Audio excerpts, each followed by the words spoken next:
Hi, this is Sergeant Betsy Brantner Smith from the National Police Association, and this is the NPA report.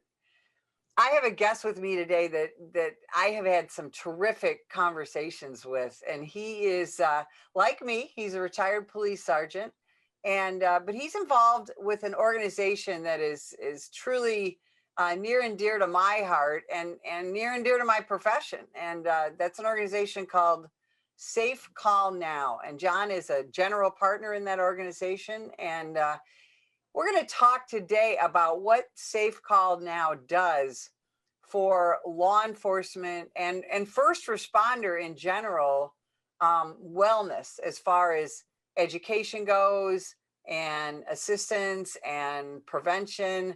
We just have a lot of terrific stuff to talk about. John Allovio, welcome to the show.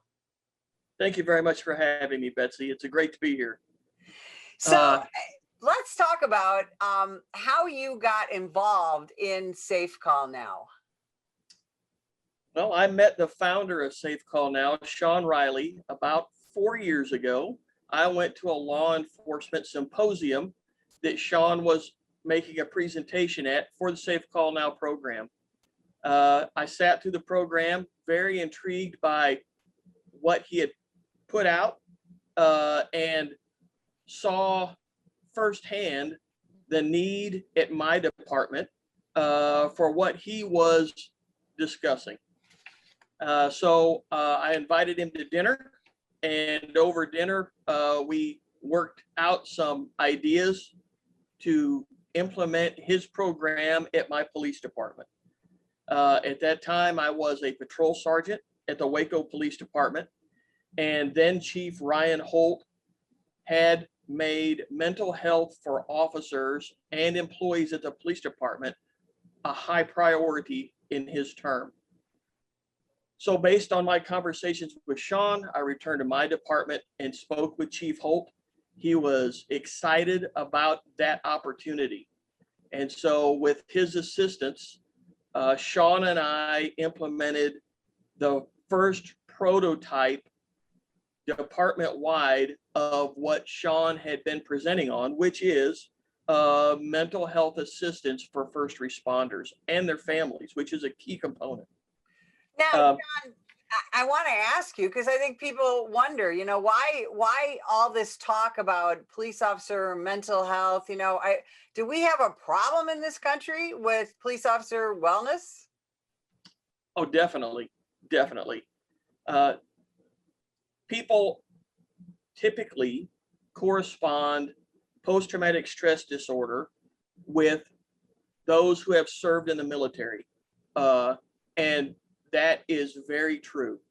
Having been a former, I'm a veteran of the Army, 2 tours, including a combat tour.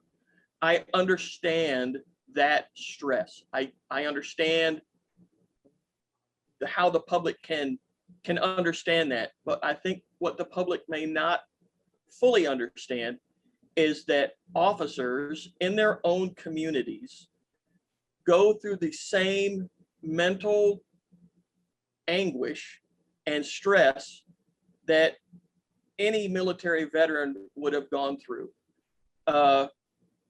It's not uncommon. If you take an officer of 7 years on, they have dealt with, if they're in a department of any great size, and even smaller departments, but those folks with the 7-year mark have dealt with SIDS deaths, which are infants that die at home, and the emotional trauma that the family has to deal with because they're on the scene, not only dealing with something that traumatic, but they have to deal with the family as well.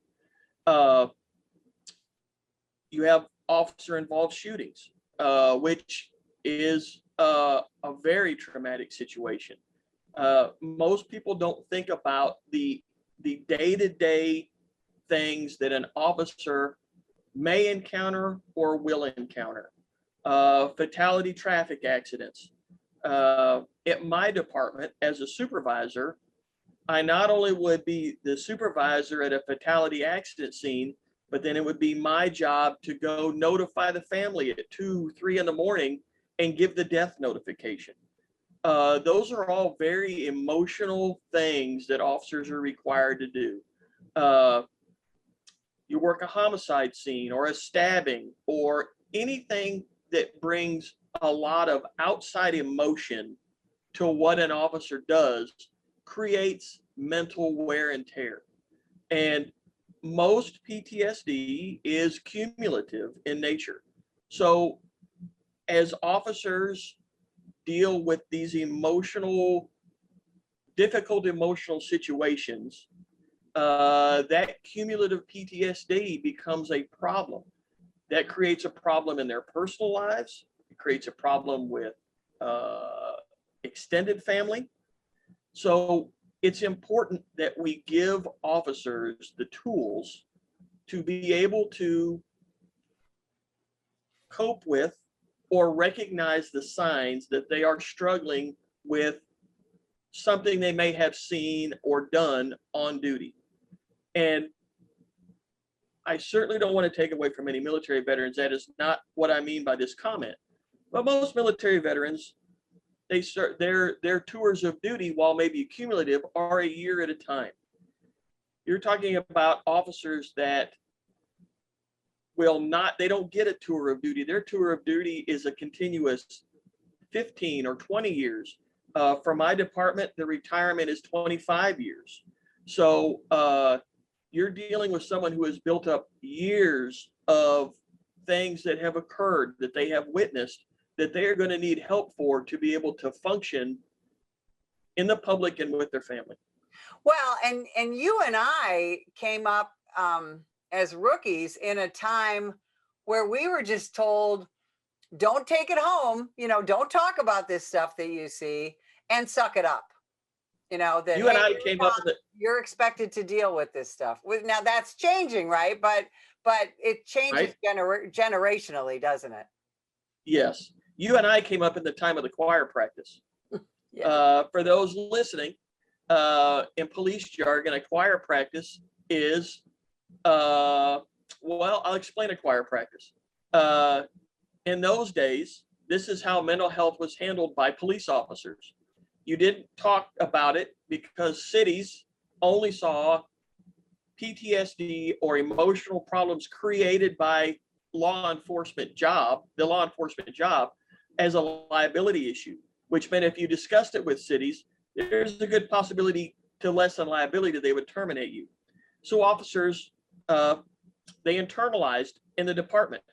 So if an officer were to go on a difficult call that involved a death or something traumatic, the rest of the platoon, the shift you were working on, would go at the end of the shift, would go buy 3 or 4 cases of beer, and you'd go to your park or someplace out of the way, and everybody would drink about it and discuss it.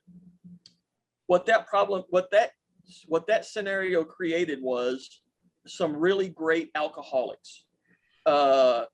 And it created officers who died early from alcoholism or the physical problems that are created by all that mental stress, heart attacks, strokes. And so someone somewhere needs to stand up and take credit for the fact that they realized that all they were doing by doing choir practices was killing officers early. And so there was a generational change in how officers approach their own mental health and the mental health of those around them. And so that eventually evolved into programs like Safe Call Now. And that's one of the reasons why, as a rookie, I started out doing choir practices. And I realized immediately that wasn't working.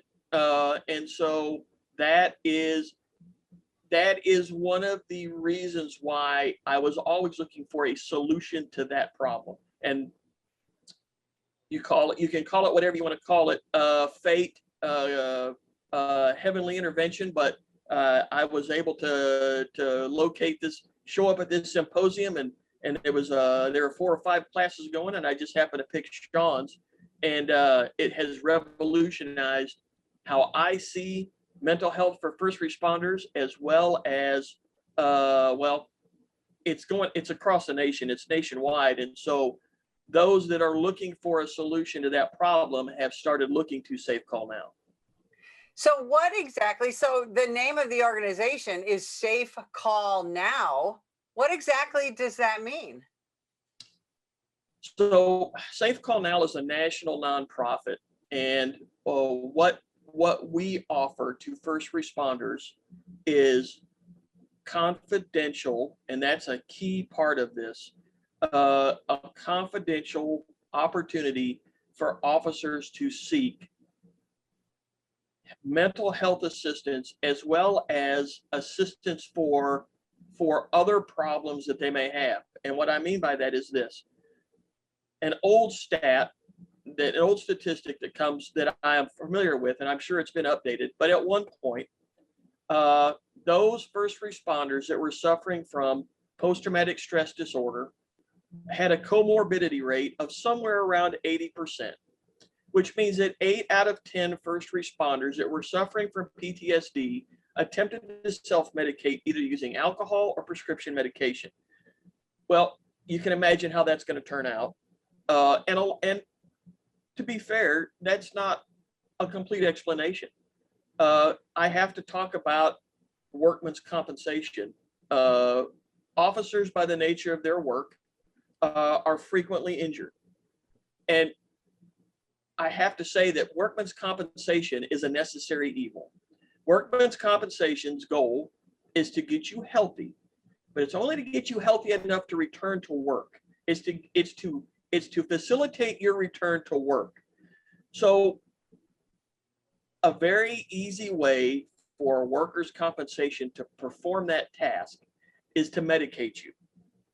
Vicodin, hydrocodone, all of the prescription painkillers that are out there at one time or another have been prescribed to officers or first responders. I'm not leaving out the fire guys or EMS or anybody for that matter. I speak from a police perspective, but I certainly don't mean to not talk about fire and EMS.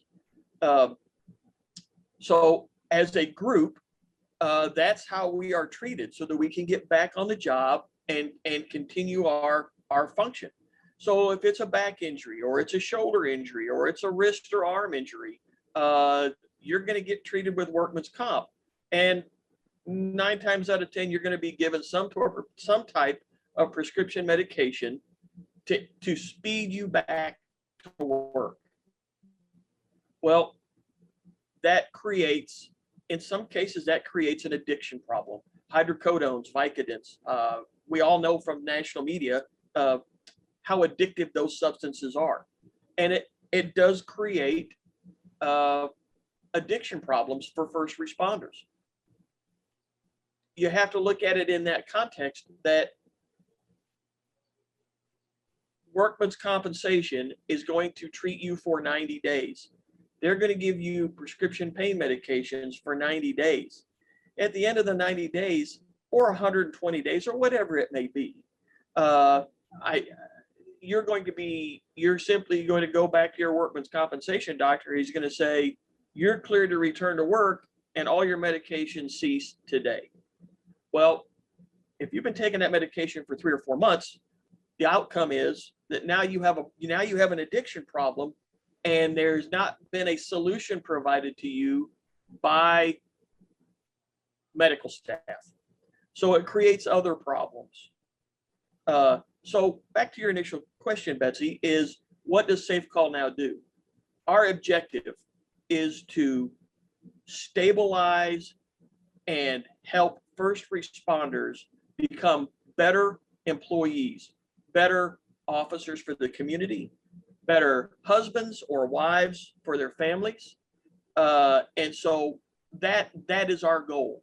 And I think what separates Safe Call Now from other programs that may exist is that we also focus on the immediate family of those first responders.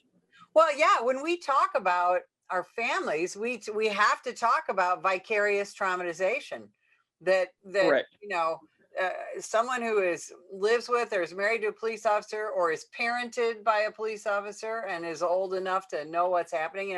Our police kids get vicariously traumatized, and that can make things difficult for the entire family, because and you think, I mean, when you have a supportive spouse at home as a police officer, that's incredibly helpful. But when you're having to go home to be the caretaker, or having to pick up the slack at home, that can be very difficult for the whole family, right? Very much so, very much so. So to drop back to your initial point, Betsy, about Safe Call Now, our goal is to provide either local counseling, or we partner with inpatient care facilities that specialize in the modalities of mental health treatment specifically for first responders. And we actually, when we partner with a mental health facility, we actually go to that mental health facility. We look at those modalities of treatment. I can say that when I first started with Safe Call Now, I would go. That was one of the things I did. I would go to mental health facilities. I would stay in the beds. I'd stay overnight in the beds. I'd eat the food.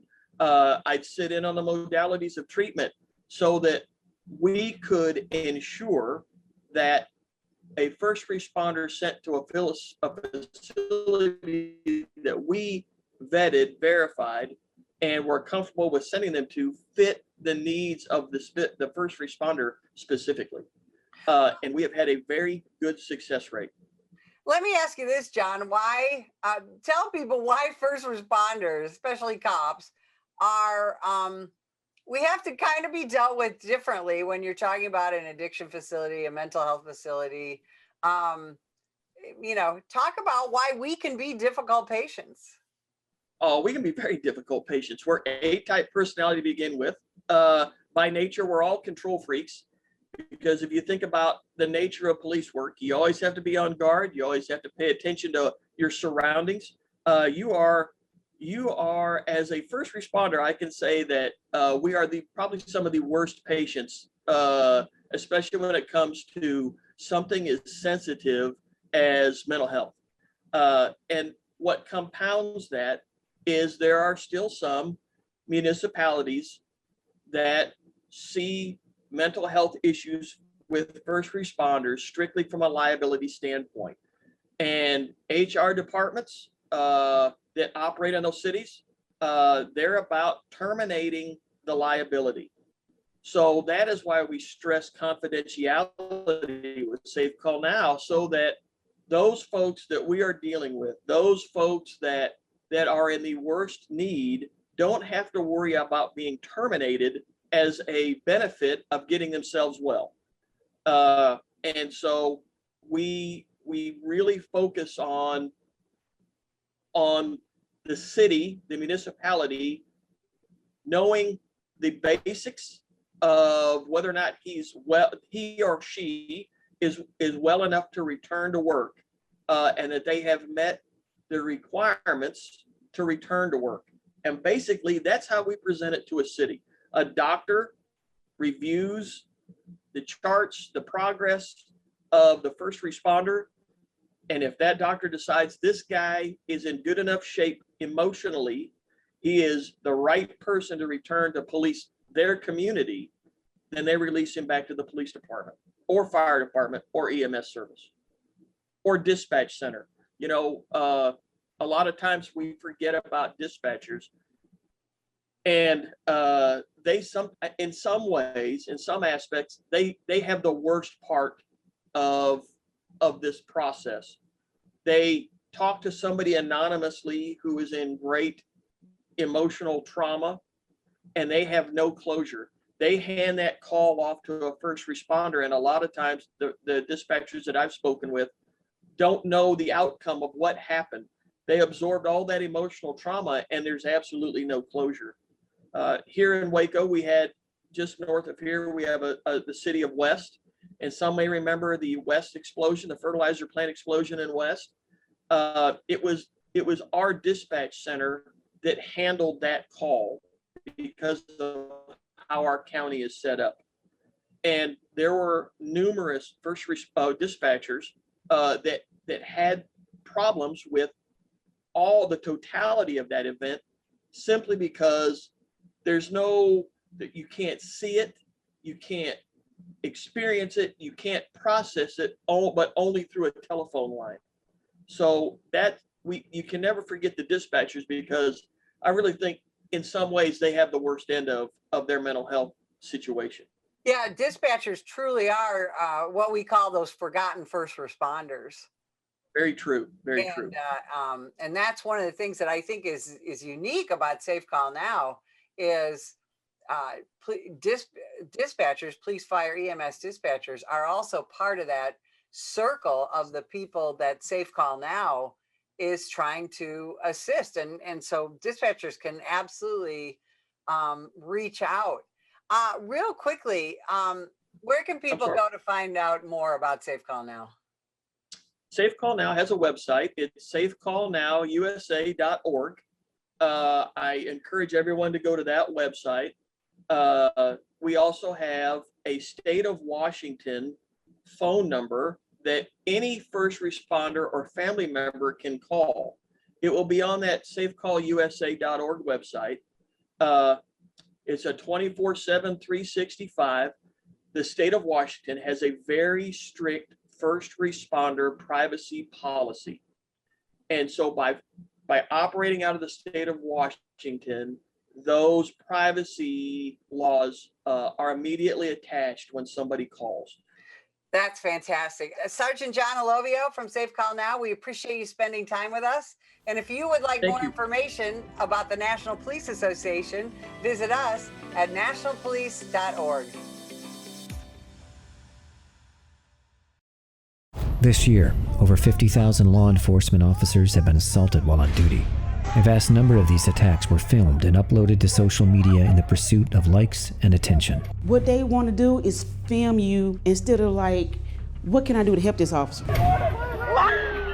Together, we can change this disturbing trend.